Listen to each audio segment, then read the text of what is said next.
할렐루야. 예, 우리 한국교회사 제13강 강의에 오신 여러분들을 주님의 이름으로 환영합니다. 이제 저와 함께 기도하심으로 우리 강의를 시작하겠습니다. 기도하겠습니다. 살아계셔서 이 역사를 주장하시며 아버지의 뜻대로 이 역사를 이끄시는 우리 아버지 하나님 감사합니다. 주님께서 오늘도 저희들에게 은혜를 베푸셔서 이렇게 건강한 모습으로 우리 하나님 앞에 모여 공부할 수 있도록 인도하여 주신 것 감사합니다. 주님, 우리 대한민국을 주께서 기억하여 주시고 이것이 우리 주님 오실 길을 예비하는 제사장 국가가 되어서 우리 주님께 크게 영광 돌리는 귀한 나라로 세워 주시기를 간절히 원하옵나이다. 이 일에 주님으로부터 이 시대의 선지자로 세움받은 우리 정광 목사님 붙들어 주시고 하나님께서 그의 손에 이 한국과 세계 또 교회를 맡기셨사오니 주님께서 원하시는 뜻대로 주님의 뜻을 감당해 나가는데 조금도 부족함이 없도록 지켜주시며 날마다 성령 권능으로 충만케 하여 주시오며 그의 앞길의 모든 장애물을 주께서 제거해 주시고 모든 음해하는 세력들을 주의 권능의 손으로 막아주시고 천군 천사로 지켜주시기를 간절히 원하옵나이다. 주님, 우리가 다가오는 4월 10일 총선에서 반드시 우리 대한민국을 믿음의 반석에 든든히 세울 수 있도록 저희가 반드시 200석 이상을 의석수를 확보하여 이 나라가 다시는 주사파의 악령에 시달리지 않도록 주께서 인도하여 주시고 이승만 건국 대통령을 통하여 주께서 세우신 이 나라가 기독교 입국론, 자유민주주의, 자유시장 경제, 한미동맹의 기둥 위에 튼튼히 서게 하여 주시고 G2 국가로 예수한국 복음통일 이루어 G2 국가로 나아갈 뿐만이 아니라 우리 주님 오실 길을 예비하는 제사장 국가로서의 사명을 감당할 수 있도록 큰 은혜 부어 주시옵소서. 이번 주에 있는 모든 일정 위에 주께서 함께하여 주셔서 저희들이 합심하여 주를 믿는 애국 성도들이 합심하여 정광 목사님과 하나가 되어 이 나라를 굳건히 세우는데 귀하게 쓰임받도록 역사하여 주시옵소서.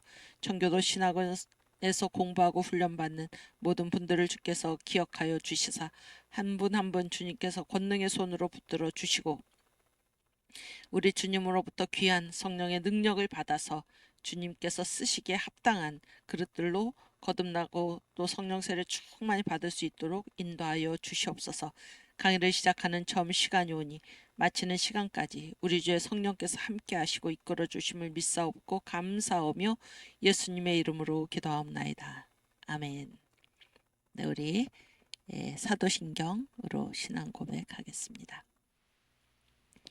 전능하사 천지를 만드신 하나님 아버지를 내가 믿사오며 그 외아들 우리 주 예수 그리스도를 믿사오니 이는 성령으로 잉태하사 동정녀 마리아에게 나시고 본디오 빌라도에게 고난을 받으사 십자가에 못 박혀 죽으시고 장사한 지 사흘 만에 죽은 자 가운데서 다시 살아나시며 하늘에 오르사 전능하신 하나님 우편에 앉아 계시다가 저리로서 산자와 죽은 자를 심판하러 오시리라.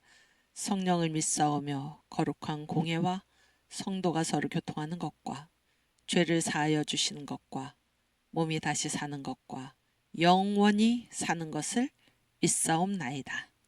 아멘. 네, 제가 이 제목을 써놓는 걸 잊어버리고 오늘이 한국교회사 13강 강의죠. 13강.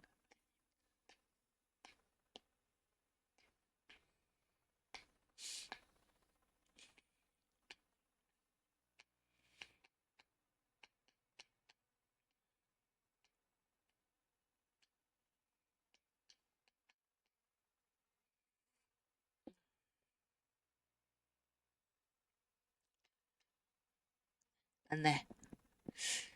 그리고 이번 학기가 이제 12월 말로 종강인데 종강이고 이제 1월 달 한 달 동안 우리가 방학을 갔지요. 그리고 2월 초에 다시 개강을 하는데 우리 월요일 강의는 25일이 크리스마스가 월요일입니다. 월요일. 그래서 오늘로 이번 학기 한국교회사는 이제 종강을 하고 한 달 동안 방학 동안 쉬고 그 다음에 2월 첫 월요일에 다시 뵙도록 하겠습니다.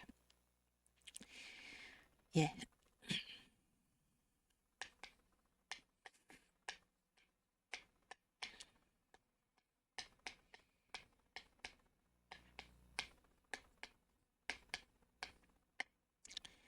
그래서 오늘 우리 이제 13강 강의인데요. 한번 파워포인트 보여주세요.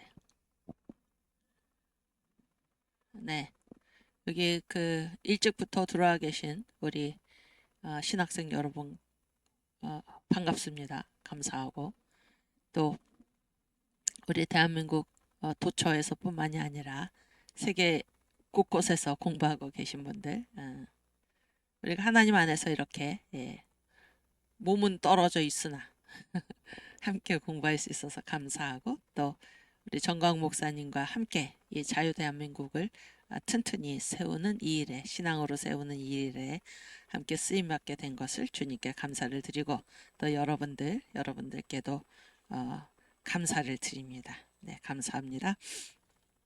네, 이게 한국 복음을 만나다인데 한국 복음을 만나다 요거는 조금 있다가 얘기를 하고 이제 일단 복음을 만나서 복음을 만나가지고 복음을 만났을 때의 이제 그 전까지는 찬송가라는 것을 이제 한국 사람들이 불러본 적이 없죠. 불러본 적이 없어요. 여러분 이 찬송가와 찬송가가 아닌 것의 차이는 무엇입니까? 찬송가의 찬송의 대상은 누구인가요? 왜 대표 학생? 찬송의 대상은 누구예요? 하나님이지. 하나님. 그러니까 이 사람이 있잖아요. 사람이 하나님을 찬양한다. 이런 거는 이 복음이 전해지지 않은 나라에 있어서는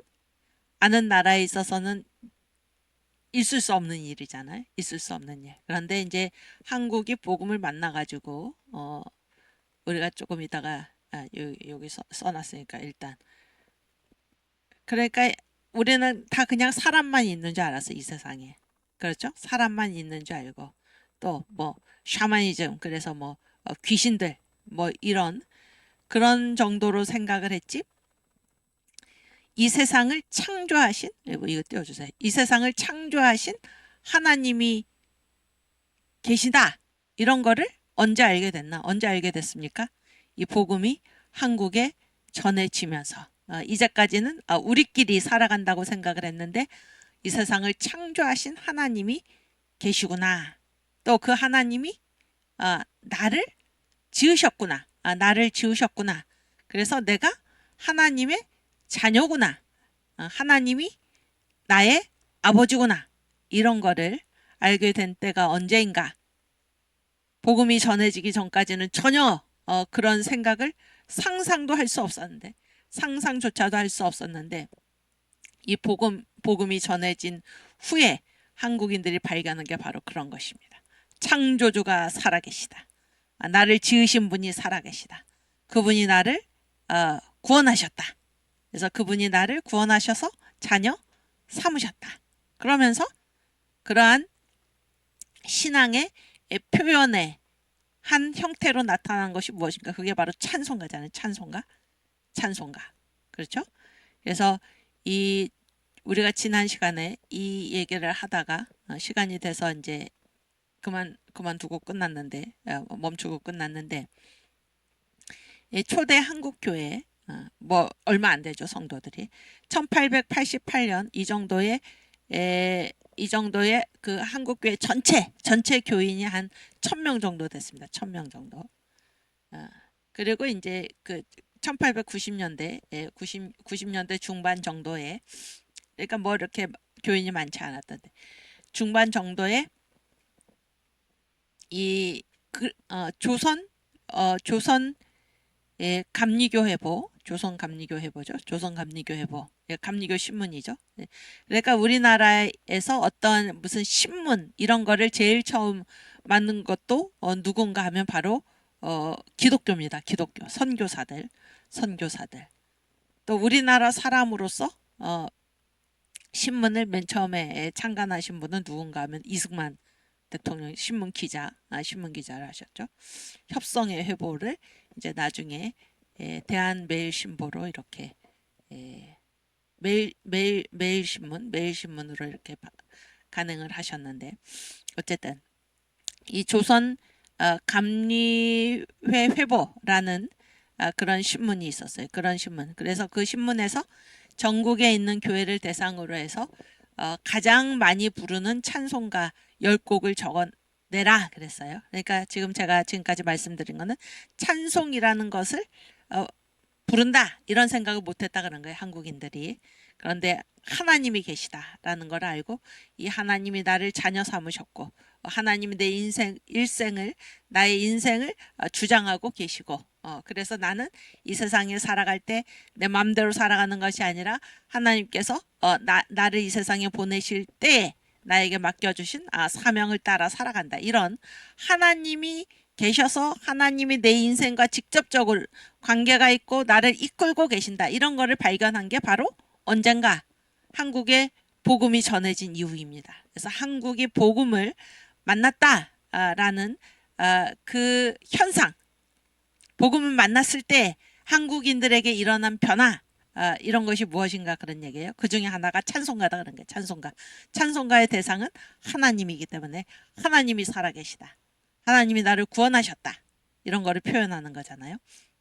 그래서 그때 이 전국 교회를 대상으로 해서 애창곡, 그 교회에서 가장 많이 부르는 찬송가 10개를 적어내라. 그래서 이제 다 이렇게 모아가지고 통계를 냈더니 1, 2, 3위가 이제 뭐 이렇게 그 민경배 교수님 저희 선생님이신데, 이분이 한국교회 찬송가사, 찬송가 가사가 아니고 찬송가에 사는 역사, 한국교회 찬송가의 역사, 그래가지고 그런 책을 쓰셨는데, 거기 보면은 한 20번째까지 쭉 목록이 나오는데 1등, 2등, 3등이 무엇인가? 다음 페이지. 그래서 이제 초대 한국교회 3대 애창곡이 첫 번째 찬송이 1등이죠. 1등. 참 기쁜 날, 하나님이 나를 그 자식 삼는 날. 이게 지금 통일 찬송가 209장인데 주의 말씀 받은 그날. 뭐죠? 참 즐겁고 기쁘도단가, 그 뒤에 가사가 그래요. 그런데 원래 제목이 참 기쁜 날, 하나님이 나를 그 자식 삼는 날, 이렇게 되고, 2등 찬송가가 무엇인가? 2등 찬송가가 예수가 거느리시니, 통일 찬송가 444장인데 예수가 거느리시니 즐겁고, 원래 가사는 태평하구나, 지금은 즐겁고 평안하구나. 그래서 가사가 거의 달라진 게 없습니다. 그리고 3등 애창 찬송가는 무엇인가? 구주여 귀한 인애를. 그래서 원래는 구주를, 이제 원래 가사는 구하신 주, 구주가 나를 구하신 주님이다 그런 얘기잖아요. 구하신 주 크신 인애를, 이렇게 되는 것인데, 제가 이거를 살펴봤더니 묘하게도 1등 찬송가는 성부 하나님을 찬양하고, 2등 찬송가는 성자 하나님을 찬양하고, 3등 찬송가는 성령 하나님을 찬양을 해서, 이 초대 한국교회는 이제 한국교회 창세기잖아요. 창세기, 성경으로 따지면 한국교회 창세기인데, 정광훈 목사님께서 이 창세기의 주제가 뭐라고 그랬습니까? 창세기의 주제가 삼위일체 하나님이 우리 안에 들어와 거하신다, 이게 창세기의 주제라고 그랬잖아요. 근데 이 초대 한국교회 창세기 그 시절에 이 3대 애창곡이 묘하게도 이 삼위일체 하나님과 함께하는 그 기쁨을 노래한 것이다. 놀라운, 참 놀랍다 그런 생각을 제가 했습니다. 그래서 이거를 이 사실을 발견하고 너무나 기뻐가지고 제가 여기다 적어놨고 그래서 우리 교회 이 초대 교회의 어떤 신앙이 이렇게 묘하게도 딱 그 아주 이 정석으로 이제 자리 잡혀가는 그런 거를 볼 수 있다 그런 얘기예요. 그래서 성부, 성자, 성령 하나님이 다 이 1, 2, 3위 애창곡 안에 다 들어가 있다 그런 얘기입니다. 그래서 우리 찬송가를 우리가 지난 시간에 부르다가 중단이 됐는데 한번 불러보겠습니다. 1등 찬송부터. 그래서 참 기쁜 날 하나님이 나를 그 자식 삼는 날. 공주자매님 우리가 지난 시간에 어디까지 불렀는지 기억나요? 안 나요? 444장까지 알죠. 부르다가 중간에 그만둔 것 같아요. 오케이. 아니 이거 불러요.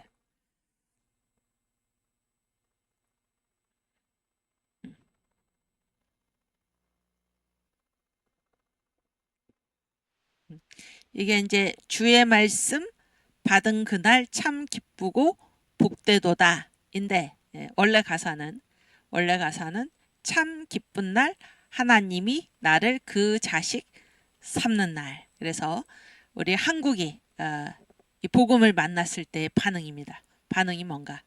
하나님이 나를 자녀 삼으셨다. 정말 기쁘다. 이런 얘기예요. 구원의 감격이 여기 나타나 있죠. 우리가 함께 부르겠습니다. 주의 말씀 받은 그날 참 기쁘고 복되도다. 이 기쁜 마음 못 이겨서 온 세상에 전하노라. 기쁜 날 주 나의 죄 다 씻은 날 늘 깨어서 기도하고 늘 기쁘게 살아가리. 기쁜 날 주 나의 죄 다 씻은 날. 아멘. 이 좋은 날 내 천한 몸 새 사람이 되었으니 이 몸과 마음 다 바쳐서 영광의 주 늘 섬기리. 기쁜 날 주 나의 죄 다 씻은 날 늘 깨어서 기도하고 늘 기쁘게 살아가리. 기쁜 날 주 나의 죄 다 씻은 날. 이 작정한 그날부터 평안한 마음 늘 있어서. 아멘. 이 복된 말 전함으로 내 할 본분 삼았도다. 기쁜 날 주 나의 죄 다 씻은 날 늘 깨어서 기도하고 늘 기쁘게 살아가리. 기쁜 날 주 나의 죄 다 씻은 날. 아멘. 그래서 참 기쁜 날 하나님이 나를 그 자식 삼는 날. 이제까지는 내가 하나님의 자녀다. 내가 천지를 창조하신 하나님의 자녀다. 그런 생각을 한 번도 해본 적이 없잖아요. 그런데 이 천지를 창조하시고 이 역사를 이끌어 가시는 그 하나님이 바로 나의 아버지시다. 이런 걸 한국 사람들이 알았단 말이에요. 그 감격, 그 감격을 여러분 상상할 수 있겠습니까? 이 가사가 바로 그런 내용입니다. 참 기쁜 날, 하나님이 나를 그 자식 삼는 날. 그래서 3절에 보면 뭐해? 2절에 보면 뭐해? 2절 여기 가사 띄워줘봐. 2절 2절이 뭐해? 오케이. 1절이 뭐? 1절 보면 주의 말씀 받은 그날 참 기쁘고 복되도다. 이 기쁜 맘 못 이겨서 온 세상에 전하노라. 그래서 이 하나님을 만난 사람, 복음을 만난 사람의 특징은 무엇입니까? 가서 전파하는 게, 전파하는 거. 우리가 앞으로 이제 얘기를 하겠지만은 이 한국에서 이제 초대교회 성도들의 특징은 무엇인가? 세례 받잖아요. 세례? 세례를 받을 때 이 세례를 받는 사람의 어떤 자격, 그럼 뭐 자격 요건을 요구한 게 아닌데도 그 자격이 무엇인가 하면은 전도의 열매, 전도의 열매. 뭐 한 사람이 수십 명 이상씩 전도한 그런 사람들이 세례를 받았다. 그런 내용이 나와요. 그러니까 우리가 예수를 믿고 하나님을 알게 되고 내가 하나님의 자녀다라는 이 사실을 알게 된 사람의 특징이 무엇인가? 너무 기쁘고, 그래서 이 기쁜 소식을 자기만 갖고 있을 수가 없어서 어떻게 합니까? 온 세상에 나가서 전하는 것입니다. 전하는 거예요.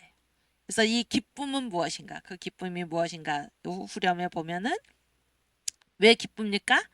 주님이 나의 죄를 다 씻어주셨다. 그래서 더 이상 내가 죄에 얽매이지 않고 늘 깨어서 이제부터는 내가 이 죄와 사망의 권세에 짓눌려 가지고 살 때는 힘들었죠. 삶이 고통스러웠죠. 불교에서 뭐라 그래? 불교에서 뭐라 그래? 또 갑자기 얘기하려니까 생각이 안 나네.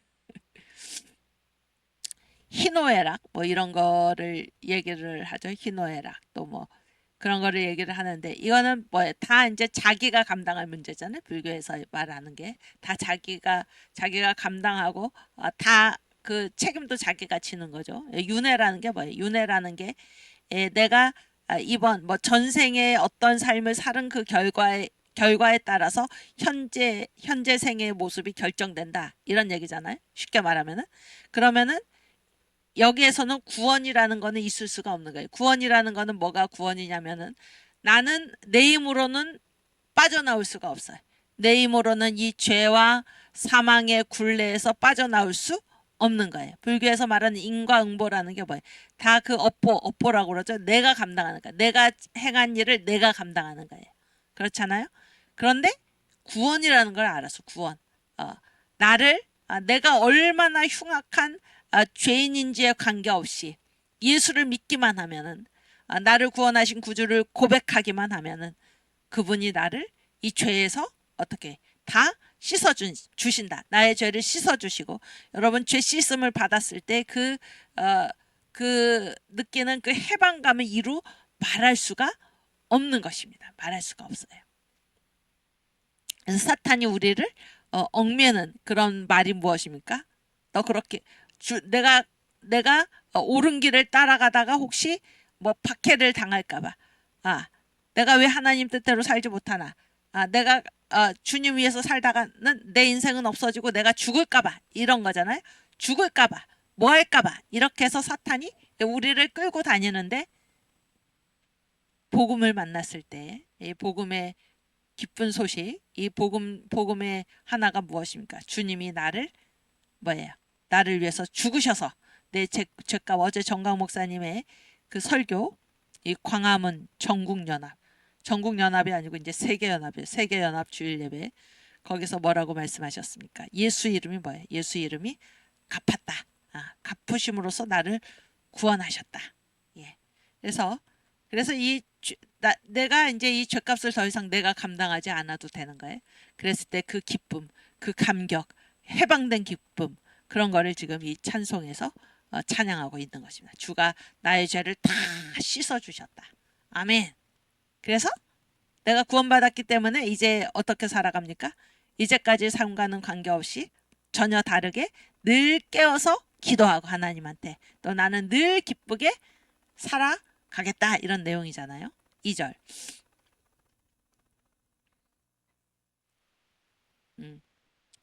2절은 보면 뭐예요? 그래서 나의 신분이 상승된 거예요. 나의 신분이. 이 좋은 날, 이 좋은 날이 어떤 날이에요? 하나님이 나를 그 자식 삼은 날이죠. 이 좋은 날, 내 천한 몸이 어떻게 됐어요? 새 사람이 됐어요. 새 사람이. 이제까지 내가 누군지 모르고 살았는데 내가 하나님의 자녀가 된 것입니다. 새 사람이 된 거예요. 그래서 나는 이제부터 어떻게 하겠다는 것입니까? 나의 몸과 마음을 다 바쳐서 누구를 섬기면서 삽니까? 영광의 주님을 섬기면서 내가 살겠다 하는 것입니다. 갈라디아서 2장 20절의 말씀이 여기에 실현이 되는 것이죠.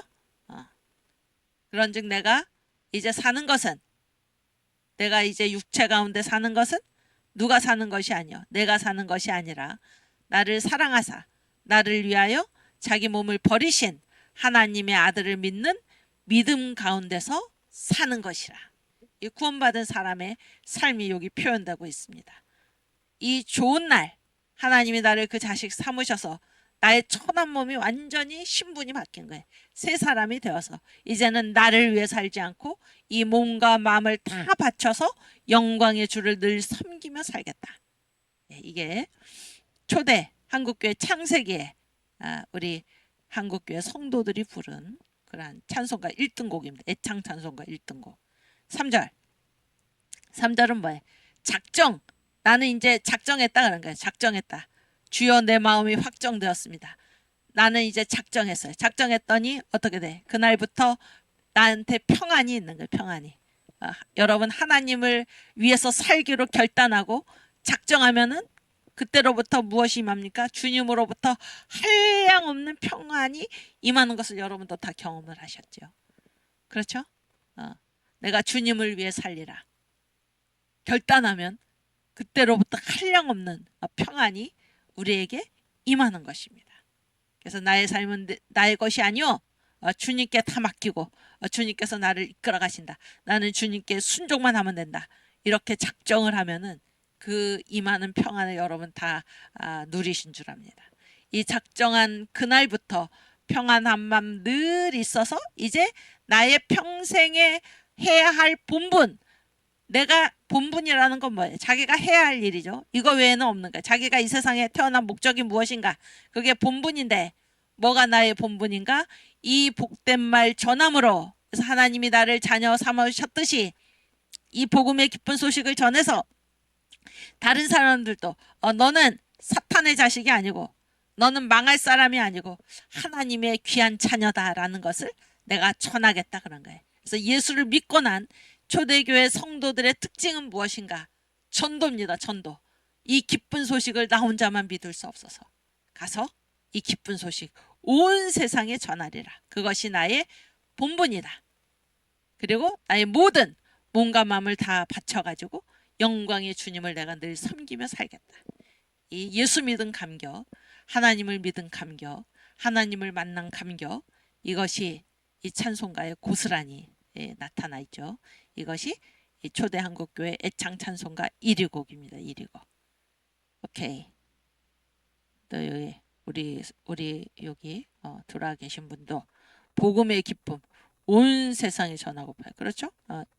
여러분도 다 알죠? 전도의 기쁨 알죠? 전도의 기쁨. 전도할 때 저도 경험을 했는데 예수를 전할 때 얼마나 기쁜지 모릅니다. 기쁨이 충만한 기쁨이 이 안에서부터 솟아 올라오는 것입니다. 그래서 복음을 전하지 않고는 견딜 수가 없는 거예요.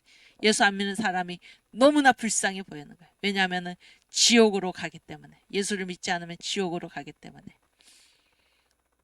그래서 우리가 우리의 가족이나 친지나 나의 아는 지인들이나 최대로 사랑하는 것은 무엇입니까? 복음을 전하는 것입니다. 복음을 전하는 거예요. 그렇죠? 오케이. 그래서 우리 정강 목사님 이 광화문 이 애국 운동을 통해서 10만 명 이상이 전혀 예수를 믿지 않는 자들이 예수를 믿게 됐다. 이보다 최대의 전도가 없잖아요. 놀라운 일을 행하신 것입니다. 지금도 하고 있고요. 오케이. 그 다음에 2곡을 부르겠습니다. 2곡은 444 예수가 거느리시니 즐겁고 태평하구나. 444. 그래서 성자입니다. 성자. 1위 곡은 성부 하나님, 2위 곡은 성자 예수. 네, 우리 찬송과 함께 부르겠습니다. 그러니까 이 초대 한국교회 교인들의 감격, 하나님을 만났을 때 그 감격을 생각하면서 그 다음에 임한 이들의 평안한 삶을 생각하면서 부를 수 있기를 바랍니다. 예수가 거느리시니 즐겁고 평안하구나. 주야에 자고 깨는 곳 예수가 거느리시네. 주 날 항상 돌보시고 날 친히 거느리시네. 주 날 항상 돌보시고 날 친히 거느리시네.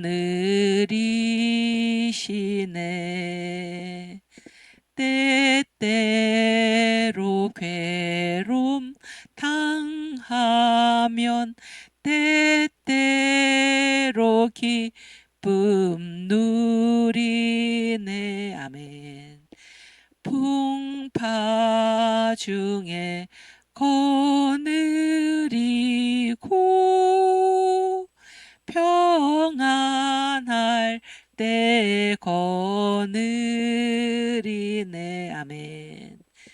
주 날 항상 돌보시고 날 친히 거느리시네.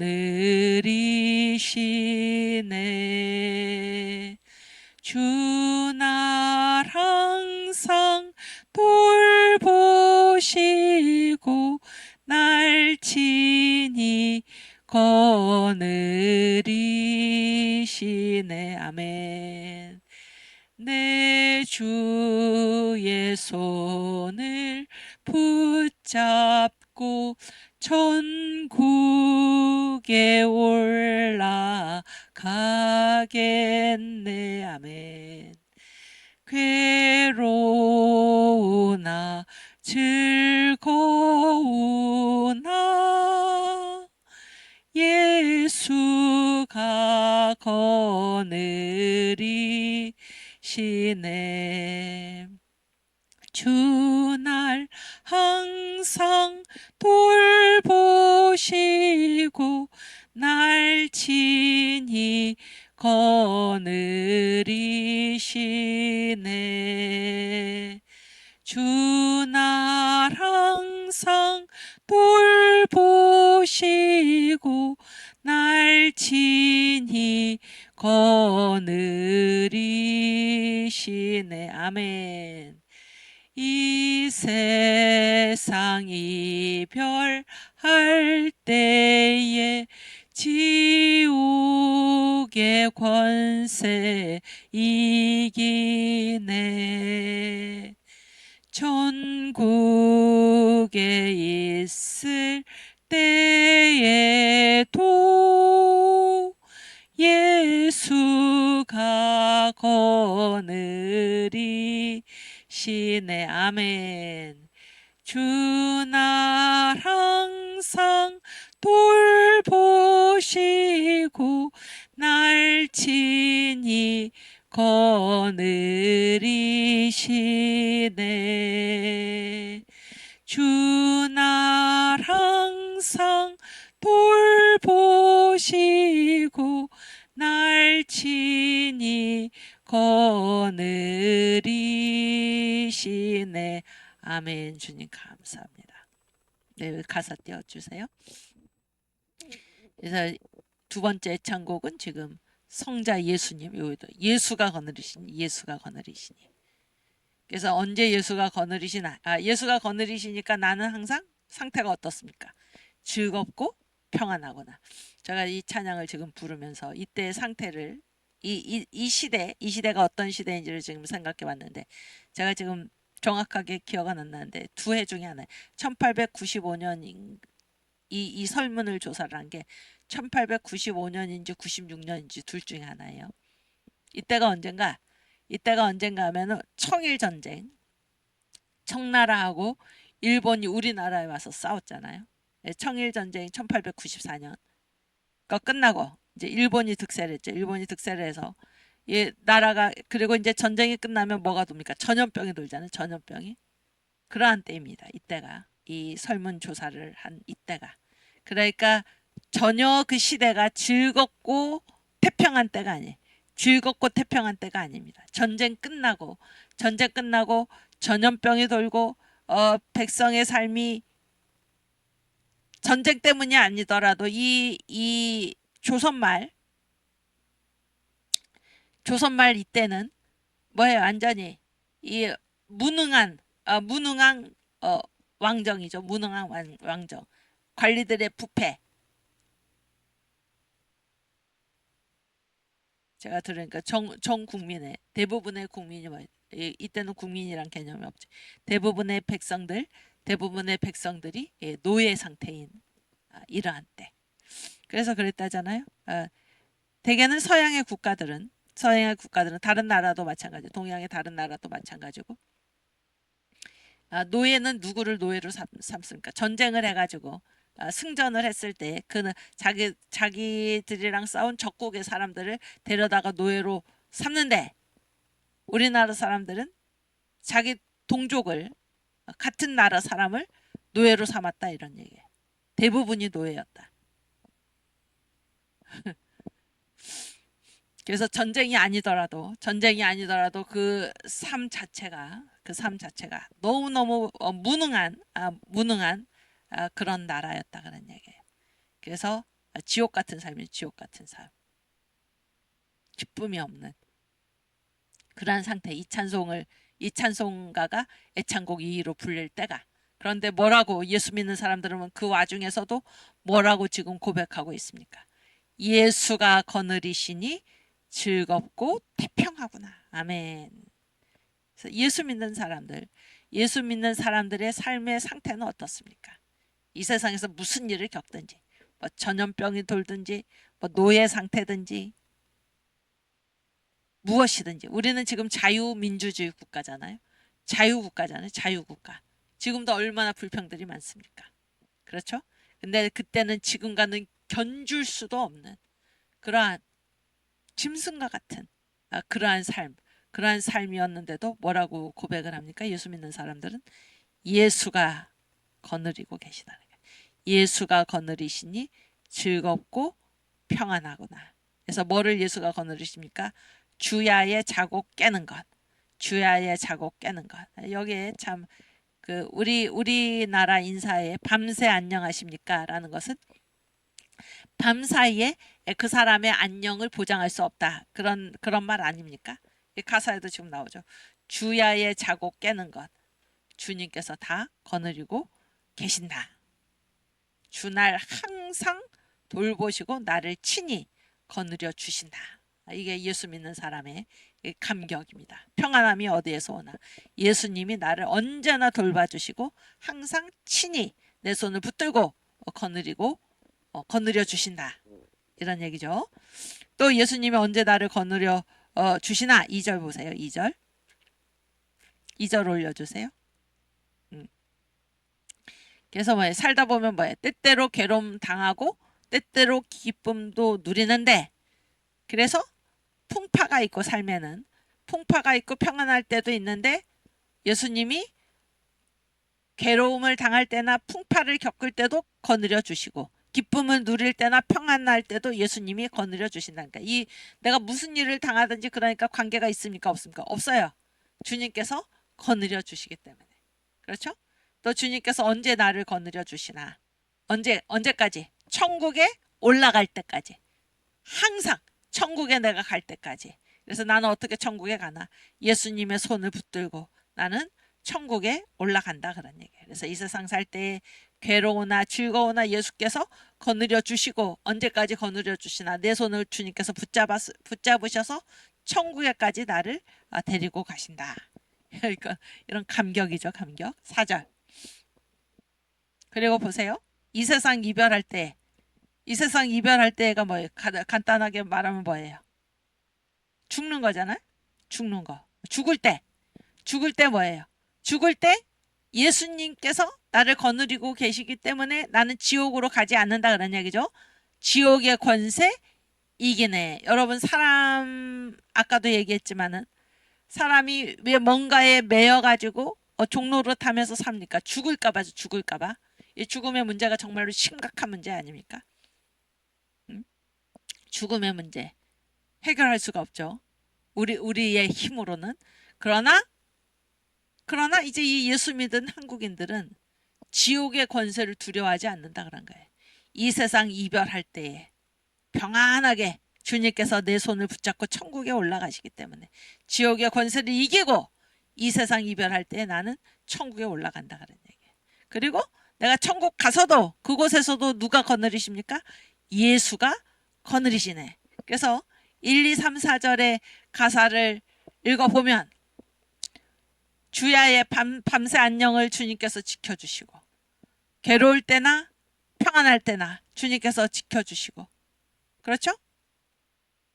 또 언제까지 지켜주시나 천국 갈 때까지 지켜주시고 또 천국 갈 때 지옥의 권세를 이기게 하실 뿐만이 아니라 천국에서도 누가 지켜주시나 예수님이 지켜주신다.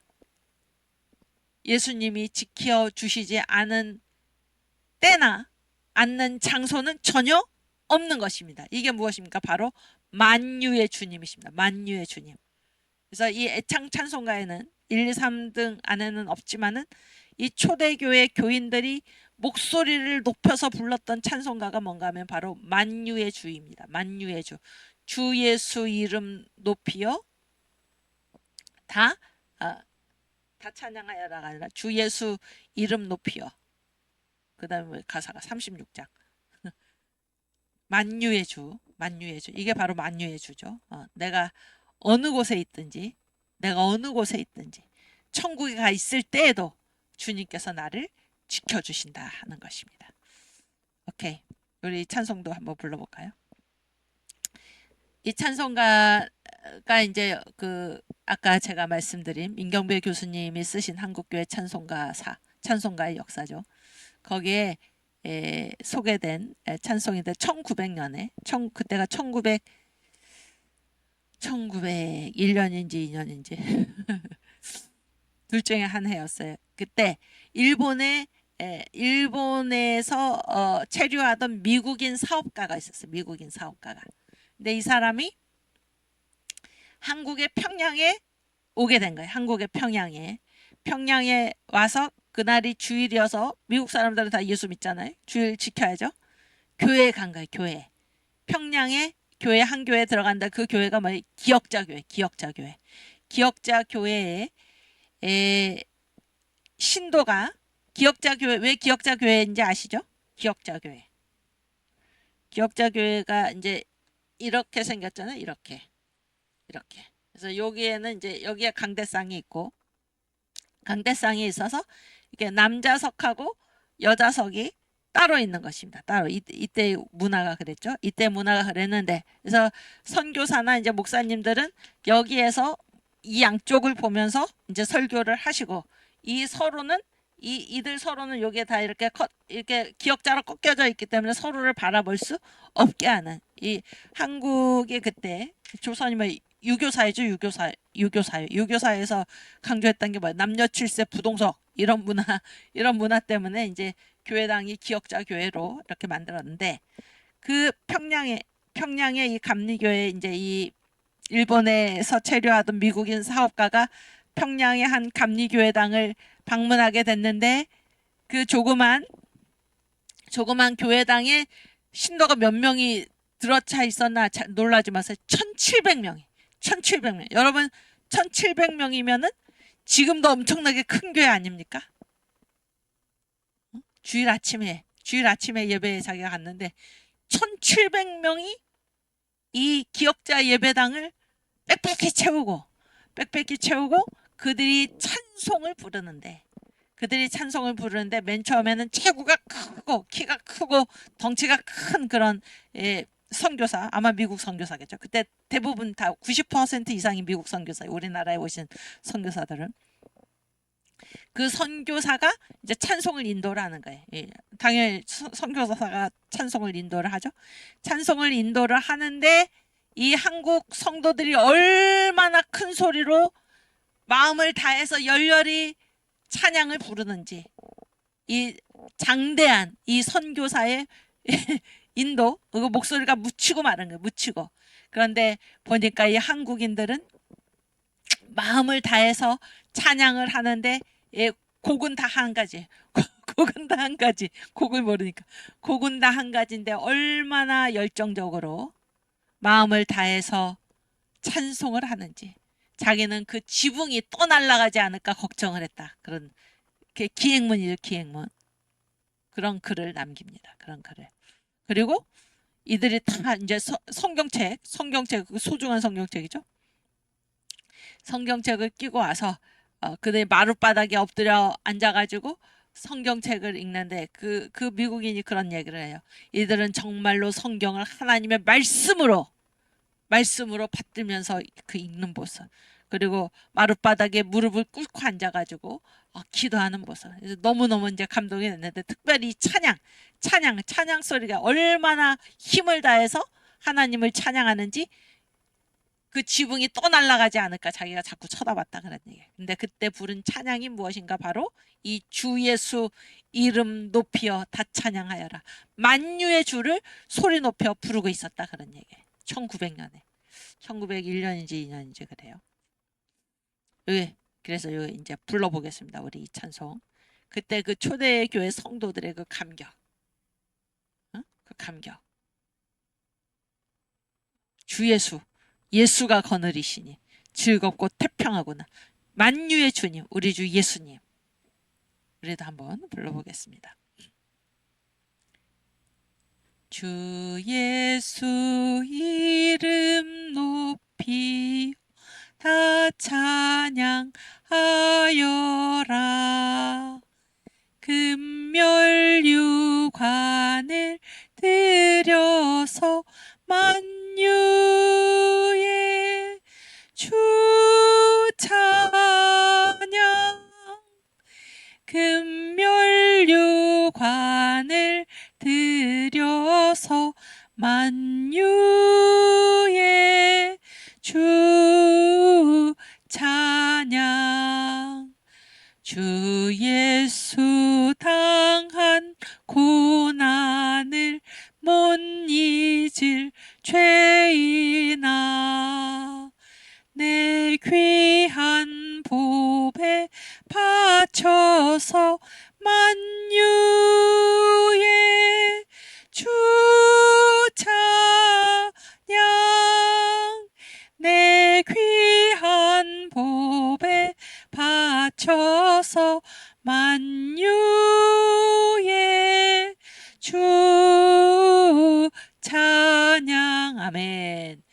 이 지구 위에 거하는 온 지파 족속들, 그 크신 위엄 높여서 만유의 주 찬양. 그 크신 위엄 높여서 만유의 주 찬양. 아멘. 주 믿는 성도 다 함께 주 앞에 엎드려 무궁한 노래 불러서 만유의 주 찬양.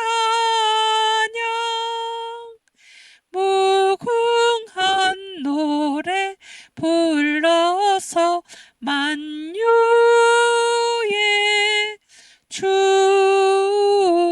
찬양. 아멘. 주님 감사합니다. 그래서 만유의 주님, 만유의 주님, 우리 예수님. 1절 가서 보세요. 1절 가서.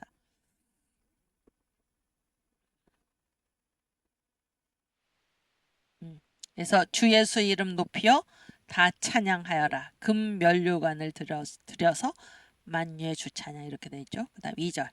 2절. 주 예수 당한 고난을 못 잊을 죄인아 내 귀한 법에 바쳐서. 1절은 뭐예요? 금면류관을 들여서. 2절은 뭐예요? 내 귀한 법에 바쳐서. 이렇게. 이거는 뭐예요? 개인의 감격이죠. 개인의 감격. 그다음에 3절. 보세요. 그런데 이 만유의 주는 누구도 다 찬양을 해야 되나? 이 지구 위에 거하는 온 지파 족속들. 이 지구 위에 거하는 온 지파 족속이니까 여기서 빠지는 사람이 한 사람이라도 있을까요? 없을까요? 없어요. 만유의 주님이십니다. 만유의 주님. 그래서 이 기독교가 한국에 알려준 것이 무엇인가? 한국에 알려준 것. 이제까지 우리는 뭐예요? 기껏 해봤자 뭐를 알고 살았습니까? 우리 조선. 그 다음에 뭐예요? 옆에 저 일본. 또 중국. 이 정도 알고 살았잖아요. 이 정도 알고 살았는데 이 지구 위에 온 지파 족속들이 다 거하는데 이 지파라는 말도 참 귀한 말이죠. 하나님의 지파죠. 하나님의 지파. 하나님의 자녀들이다 그런 얘기예요. 그런데 우리 주님은 기껏해야 우리 조선 또 우리가 알고 있는 중국 또 일본 이 정도가 아니라 온 세상을 다스리시고 마땅히 찬양을 받을 그런 만유의 주님이시다라는 것을 알게 된 거예요. 그게 기독교가 한국 사람들에게 알려준 것입니다. 중국과 일본만 있는 게 아니라 서양의 문명국들 이 사람들이 이 나라들이 왜 문명국이 되었나? 바로 예수를 믿었기 때문이다. 그래서 이 모든 전체 세계를 다스리시는 분이 누구신가? 바로 예수님이시다. 만유의 주님이시다. 이렇게 된 거예요. 그 다음에 그래서 그 크신 위엄 높여서 만유의 주를 찬양한다. 4절. 4절 보면 주 믿는 성도 다 함께 주 앞에 엎드려 무궁한 노래 불러서 만유의 주 찬양. 그랬는데 여러분 여기가 요 장소가 어딜 것 같습니까? 아주 잘했어요. 우리 웅주가 대답 잘해. 천국이에요. 천국. 주 믿는 성도가 다 함께 주 앞에 엎드려. 그러니까 보세요. 1, 2절은 나 개인이죠. 1, 2절은 나 개인이고 3절은 뭐예요? 이 지구상 전체죠. 이 지구상 전체인데 또 어디서도 천국에서도 무궁한 노래를 불러가지고 만유의 주를 찬양한다. 이렇게 돼 있죠. 1절 보세요. 1절. 1절. 1절. 주 예수 이름 높이어 다 찬양하여라. 금면류관을 드려서. 제가 보기에 우리가 주님께 금면류관을 벗어 드린다. 이것도 어디에서 이루어지는 일입니까? 어디에서 이루어지는 일이에요? 요한계시록에 보면은 천국에서 성도들이 금면류관을 주님께 드리면서 주를 찬양한다 이런 내용이 나오잖아요. 그러니까 하늘과 땅에 나 개인뿐만이 아니라 이 세계 모든 만민의 주님이 되시는 분, 찬양을 받으시기에 합당하신 그분이 누굽니까? 바로 예수님이다. 이렇게 이 초대 한국교회는 이 예수의 이름, 예수 이름의 권세 이거를 붙들고 살아간 것입니다. 예수 이름이 우리 한국에 준 감격이 바로 이러한 것입니다. 아시겠죠? 그 다음에 3등 애창곡이 바로 성령 하나님을 찬양한 곡인데요. 170장. 땡큐. 170장. 가사 한번 읽어볼까요? 구주여 크신 인애를 내 마음에 채우사 그 거룩하신 뜻대로 다 행하게 하소서. 불같은 성령 임하사. 성령 나죠. 불같은 성령 임하사 내 마음을 밝히고 이 추한 마음과 생각을 다 태워 주소서. 계속 성령의 3절. 저 연단하실 성령불 날 정하게 하시고 온 맘에 두루 비추어 다 밝게 하소서. 4절. 한평생 나의 소원은 주 예수 뿐일세. 내 악한 영혼 붙드사. 내 악한인가 약한인가 그러네. 내 내 약한일 거야 아마. 내 약한 영혼 붙드사 날 인도하소서 이렇게 돼 있어요. 그래서 성령 하나님을 찬양한 그런 곡입니다. 묘하죠? 그래서 1등, 2등, 3등 애창곡이 성부, 성자, 성령 삼위일체 하나님에 관한 곡인데 놀랍죠? 이때는 이제 우리 한국교회 역사로 따지면 창세기에 해당되는 이때 창세기의 주제가 뭐예요? 정강 목사님 말씀해 주셨죠. 창세기의 주제가 삼위일체 하나님이 우리와 함께 거하신다 그런 얘기죠. 삼위일체 하나님. 우리 이 찬송을 한번 불러보겠습니다.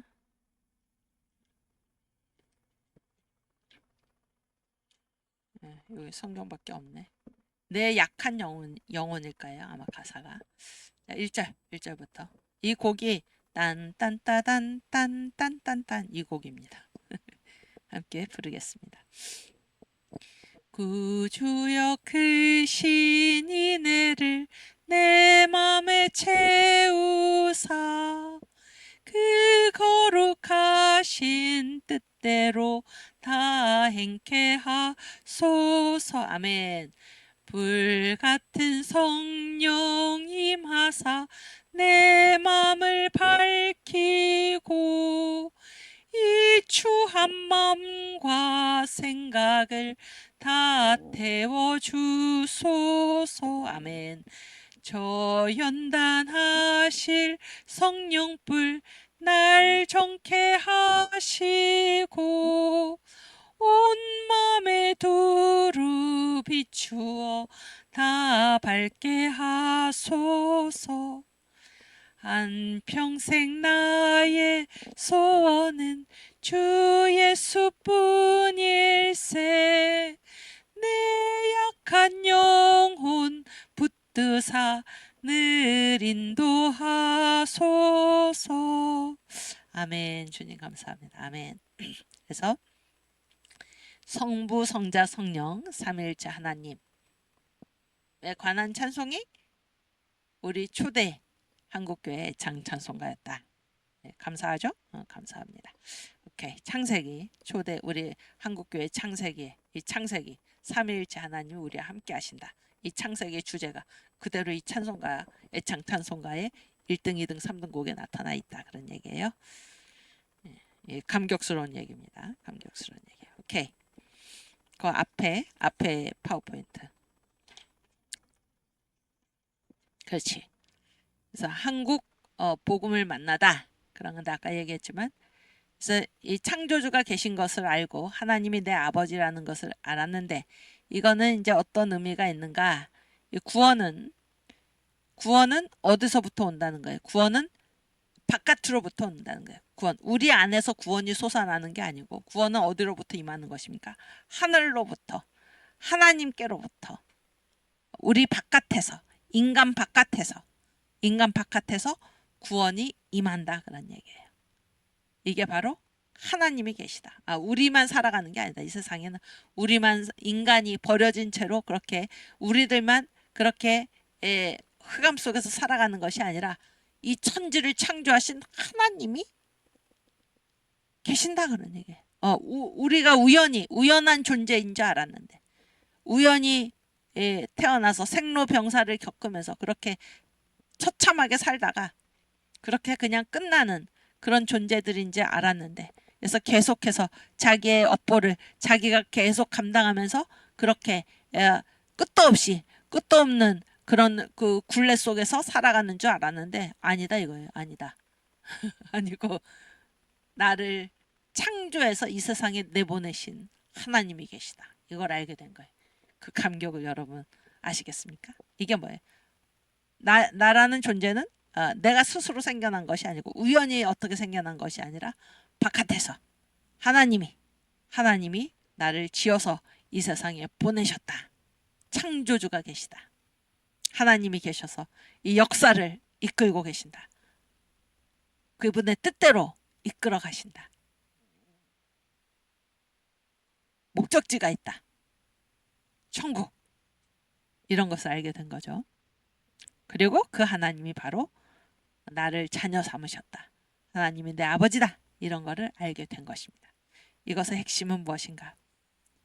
우리의 인생, 이 사람이라든지 이 역사라든지 이 세상에 되어지는 이 모든 일이라든지 이것이 버려진 채로 자율적으로 자기 마음대로 관성적으로 진행되는 것이 아니고 창조주가 계셔서 이 역사를 이끌고 계시고 그분이 목적에 따라서 이끌고 계시다라는 사실을 알려진 것입니다.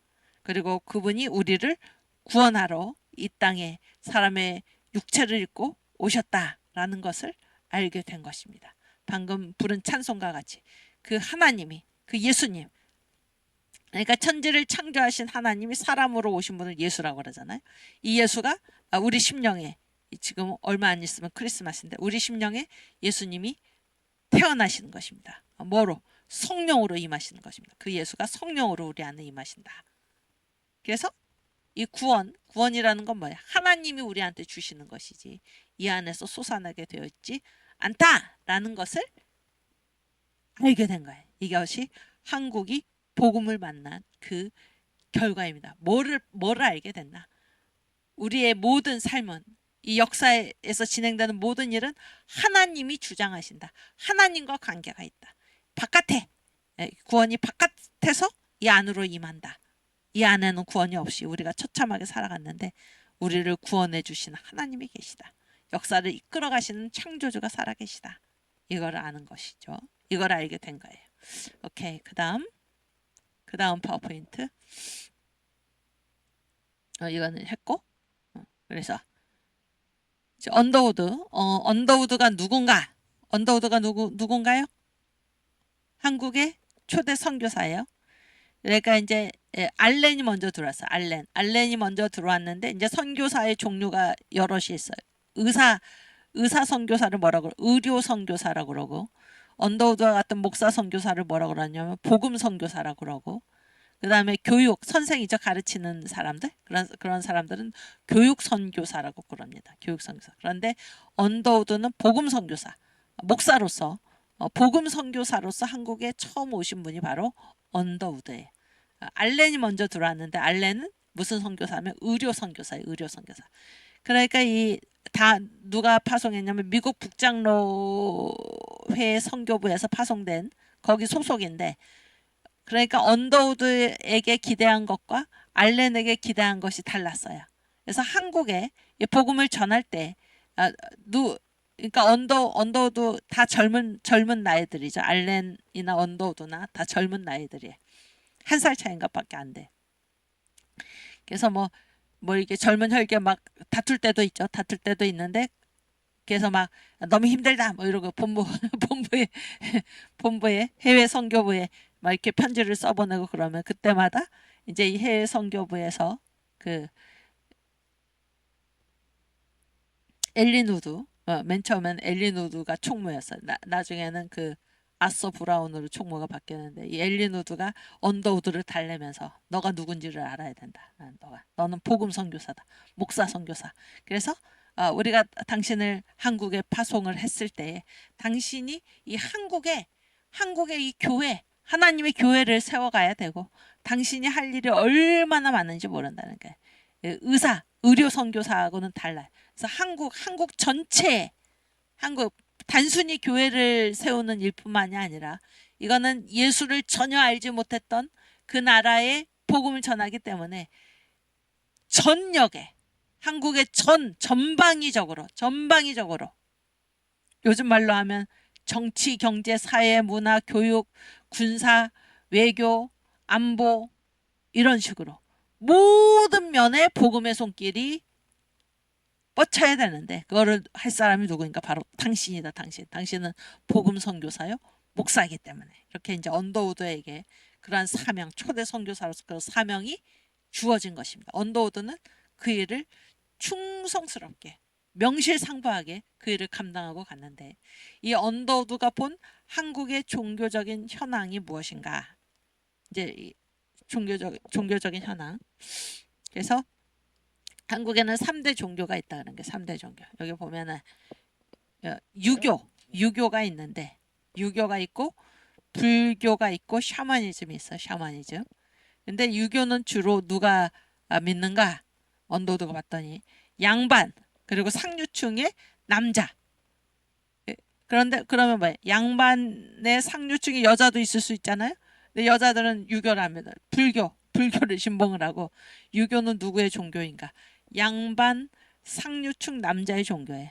그 다음에 불교가 있는데 불교는 여자들 상류층 하류층 관계없이 여자들 그리고 하류층의 종교였어요. 불교는. 그런데 놀라운 거는 샤머니즘이라는 게 있는데 이거는 양반 상류층 남자든지 부녀 하류층이든지 다급할 때는 유교도 필요 없고 불교도 필요 없고 다 누구를 찾아가나 무당을 찾아간다는 거예요. 그래서 다급할 때 누구나 찾아가는 무속신앙, 이 샤머니즘에. 그러니까 뭐의 영향력이 가장 큰 것입니까? 샤머니즘의 영향력이 가장 크다 그런 얘기예요. 가장 크다. 근데 여기에 복음이 전해졌죠. 복음이 전해졌을 때 어떤 일이 벌어졌나? 1896년에 통계인데 이 무속의 문제. 그래서 한국에서 이 무당 굿하는데 굿에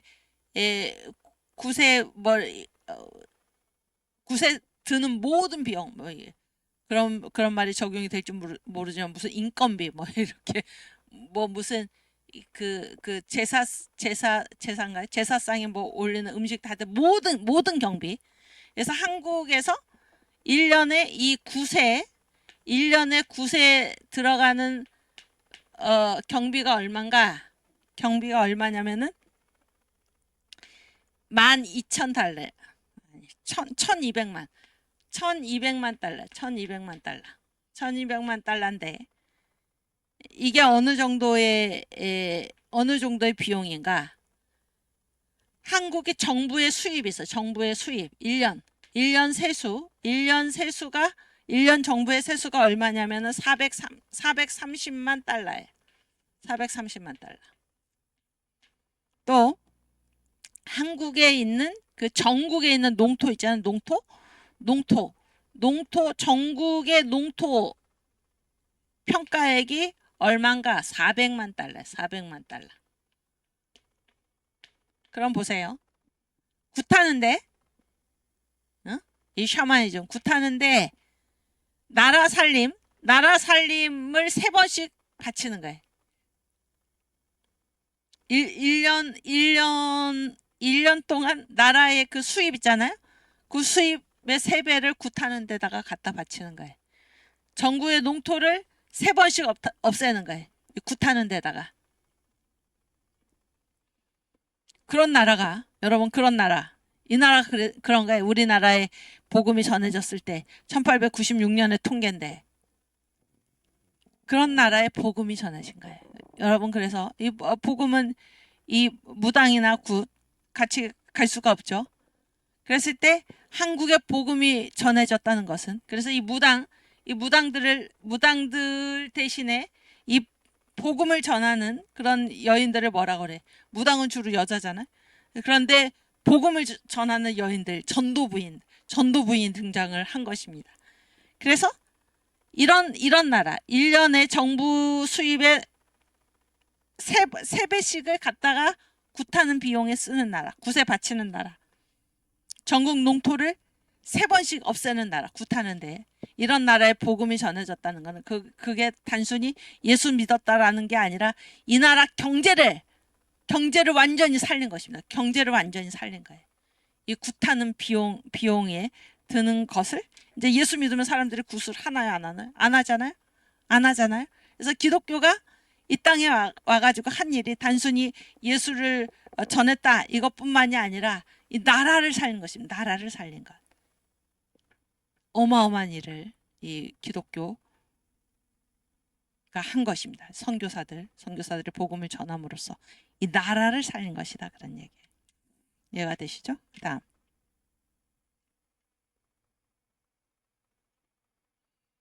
또 이제 언더도 선교사가 보니까 아니요 그 앞에 한국에 와서 이렇게 자기가 이렇게 살펴보니까는 여기에 복음의 흔적이 있었다는 거. 복음의 흔적이. 그러니까 한국민들만 가지고 있는 특별한 거죠. 특별한 거. 그래서 자기가 이렇게 살펴봤더니 어떤 풍속이 있었나? 한국인들이 문설주에다가 피를 뿌린다는 거예요. 문설주에다가 피를 뿌리거나 발라가지고 악신이 들어오는 것을 막는 그런 풍속을 가지고 있었다 그런 얘기예요. 거기에 대해서 이제 언더우드가 여기 적어 놓은 것인데, 그래서 이제 이 한동수라는 분이 2000년에 언더우드가 쓴 책을 번역을 했어요. 번역을 할 때 와서 우리를 도우라 이런 제목으로 번역을 했는데 원래의 제목은 The Call of Korea입니다. 한국이 부른다. 한국이 부른다. 1908년에 언더우드가 85년에 들어왔는데 지난 23년간의 이 선교를 쭉 정리를 하면서 선교 보고서를 쓴 거예요. 그게 바로 더 콜 오브 코리아인데, 이 선교 보고서를 왜 썼나? 미국에 이제 안식년으로 가가지고 이 책을 써가지고 선교 보고서를 이제 써서 사람들에게 나눠주면서 한국으로 다시 많은 미국의 예수 믿는 사람들이 한국으로 가가지고 우리가 지금 복음을 전해야 된다. 한국은 지금 이 복음 전도의 황금기이다. 1908년이면은 우리나라가 거의 망하게 된 때잖아요. 망하게 된 때. 지금이 기회다 그런 게. 지금이 기회다. 그래서 많은 미국 사람들을 독려해서 한국으로 가서 복음을 전하도록 하기 위해서 이 선교 보고서를 쓴 것입니다. 거기에 나오는 내용이에요. 다시 파워포인트. 오케이. 읽어보면 이제 봤더니 문설주에다가 피를 뿌려가지고 악신, 귀신이나 이런 악한 신이 들어오지 못하게 막았다 그런 얘기. 또한 재난이나 죽음이 예견될 때에는 재난이 닥칠 것 같다. 죽음이 발생할 것 같다. 이럴 때에는 어떻게 했나? 집집마다 문설주에 피를 뿌리거나 발라서 악신이 들어오는 것을 막으려고 노력하는 것을 전국 곳곳에서 찾아볼 수 있다니까. 어떤 한 특별한 지역이 아니라 전국 곳곳에서 뭔가 안 좋은 일이 일어날 것 같다. 누가 죽을 것 같다. 그러면은 어떻게 했냐면 집집마다 문설주에 피를 뿌리거나 발랐다. 뭐가 생각나십니까, 여러분? 이 유대인의 절기가 뭐예요? 문설주에 피를 뿌리거나 발라가지고 재앙이 그냥 지나가게 유월하게 한 이게 바로 유월절이잖아요. 유월절 똑같다 그런 얘기. 똑같다. 이게 전국 곳곳에서 한국인한테 이런 풍습이 있는데 이러한 풍습이 어디에서 유래했을까요? 언더우드가 생각합니다. 어디에서 유래했을까? 애굽 땅에 있었던 이스라엘 후손 중에 한 사람이 이 풍습을 이곳까지 전해준 것인지. 그 유월절이잖아요. 유월절. 유월절이 뭐예요? 출애굽 사건이죠. 출애굽 사건. 유월절 있고 나서 그 밤에 이제 다 애굽에서 탈출했잖아요. 장자의 죽음. 그래서 애굽 땅에 있었던 이스라엘 후손 중에 한 사람이 이 풍습을 이곳까지 전해준 것인지, 또는 어떤 사람들이 주장하는 것처럼, 그러니까 이때서부터 한국인은 굉장히 특별하다 이런 말들이 있었던 거예요. 이미 이때서부터. 그래서 어떻게까지 생각을 했나? 한국인이 바로 잃어버린 10지파 중에 하나다 이렇게 주장하는 사람들이 있었다. 그 정도로 이 한국인들은 이 복음을 완전히 체질적으로 받아들였다 그러니까. 받아들였다. 그거는 우리로서는 알 수가 없다. 그런데 놀랍게도 한국에 재난이나 죽음이 예견될 때, 마치 유월절 출애굽 때에 이게 장자의 죽음이죠. 장자의 죽음. 그래서 죽음의 천사가 집에 들어오지 못하도록 어떤 집은 보고 그 피를 보고 그냥 넘어갔잖아요. 어린 양의 피를 보고 문설주와 문 지방에 발려진 그 피를 보고 그냥 넘어갔는데, 그런 풍습이 한국의 전국 곳곳에서 발견할 수 있었다 그런 얘기. 그래서 이 한국은 굉장히 특별하다는 게 복음. 이건 선교사들이 여기에 복음을 전하면서, 그리고 다른 세계 어떤 곳에서 복음을 전할 때랑은 달리 한국만의 특별한, 그래서 이거를 이제 저는 뭐라고 표현하냐면 한국에는 이 복음을 체질적으로 받아들였다. 체질적으로 이런 나라가 없었다 그런 게. 이런 나라가. 이런 풍습까지도 한국에서 아주 특별한 거다 그런 얘기예요.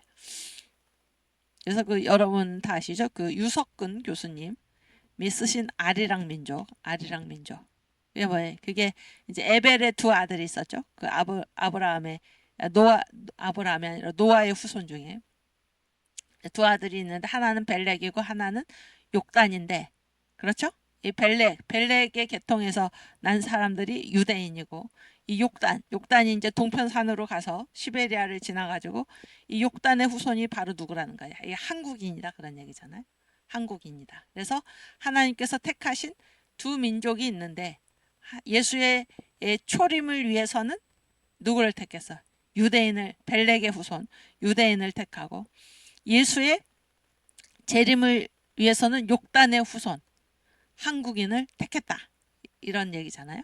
그런 얘기를 유석군 교수뿐만이 아니라 그분은 이제 이것을 아리랑 민족 그래가지고 아리랑이 우리나라 어디든지 다 아리랑 있잖아요. 다 아리랑.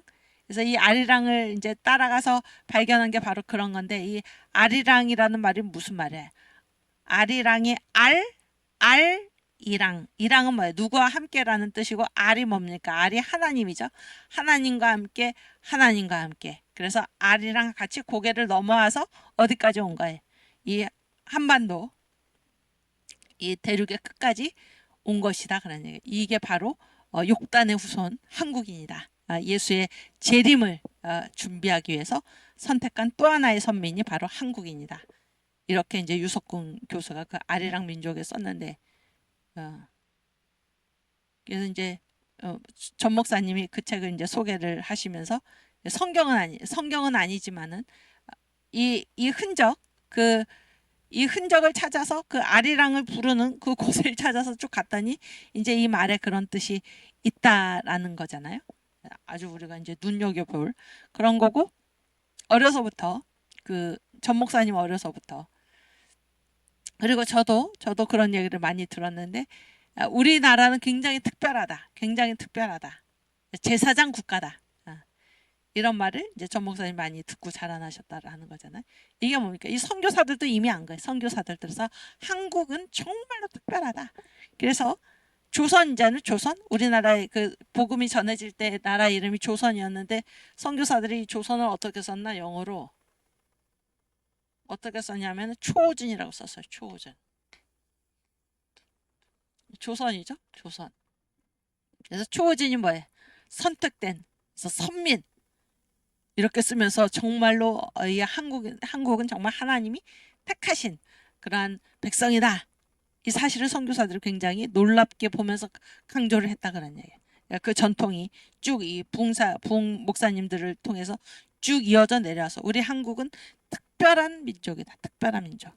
그래서 예수의 재림을 위해서 준비된 그런 민족이다. 이렇게까지 이제 온 것입니다. 근데 그게 사실이죠. 욕단의 후손.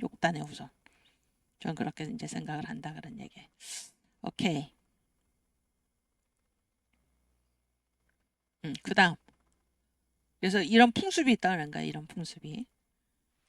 그런데 그게 우리나라 그 개천절 있잖아요. 개천절이 뭐예요? 하늘이 열렸다라는 거잖아요. 세계 어느 나라에 이 국가를 세운, 한 나라를 세운 그 나라를 표현하는 말이 뭐예요? 하늘이 열렸다. 그런 말을 쓰는 민족이 없잖아요. 그렇죠? 그리고 그 고인돌이 뭐예요? 이게 하나님께 예배하는 제단이었다라는 거예요. 제단.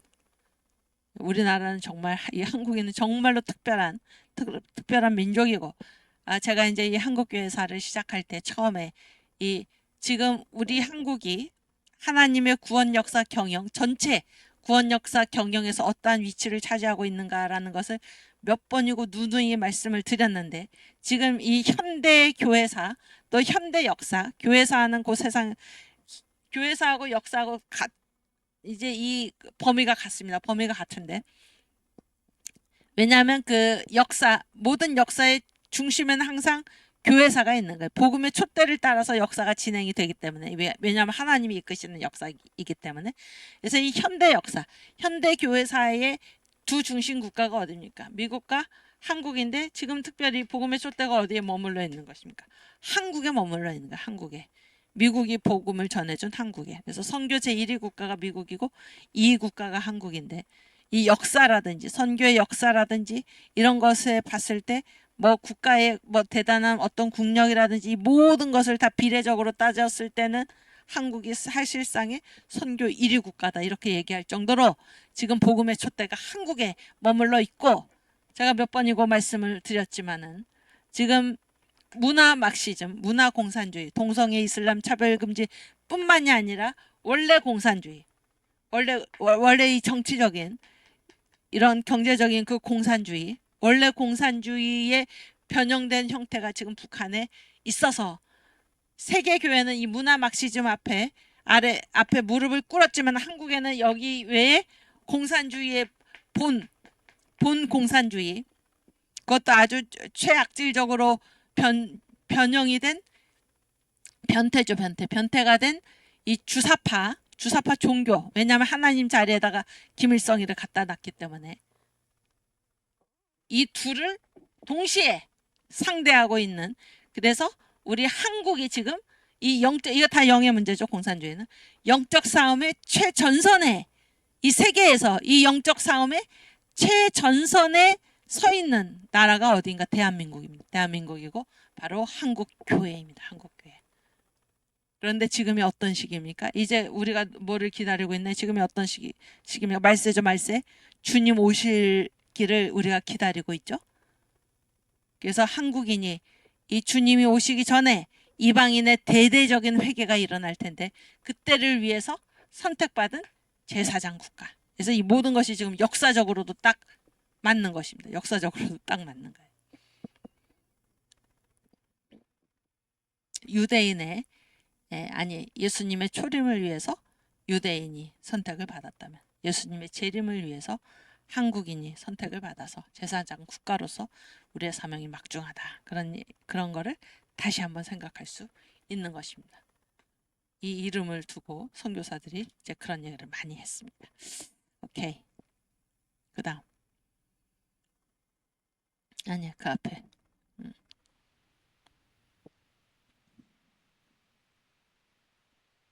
그래서 이제 이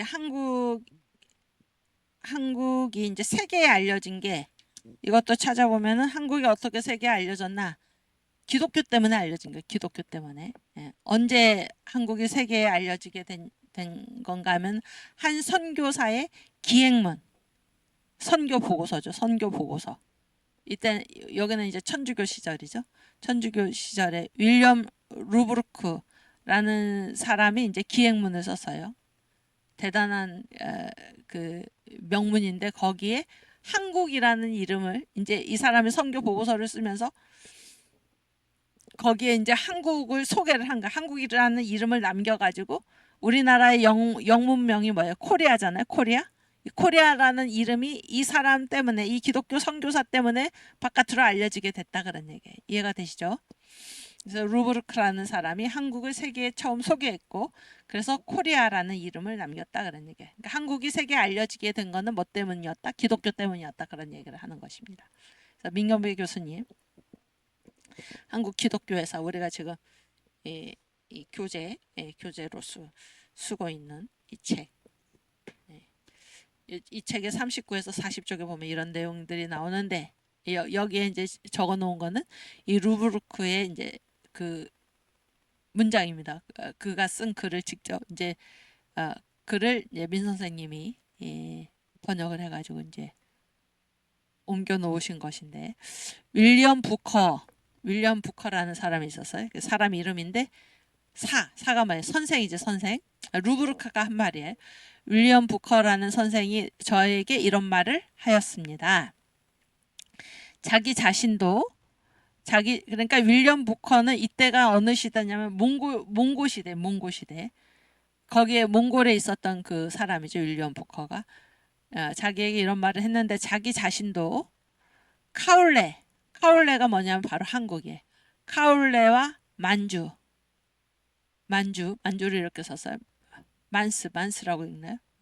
만주라고 불리는 민족들의 사절단을 직접 목격했는데 한국인이죠. 이들은 어떻게 이제 몽고에 오나 겨울이면은 얼어버리는 바다에 둘러싸인 곳에 살고 있습니다. 그래서 몽고 사람들은 겨울철에 바다가 얼어붙으니까 뭐가 되는 거야? 길이 되는 거지, 길이.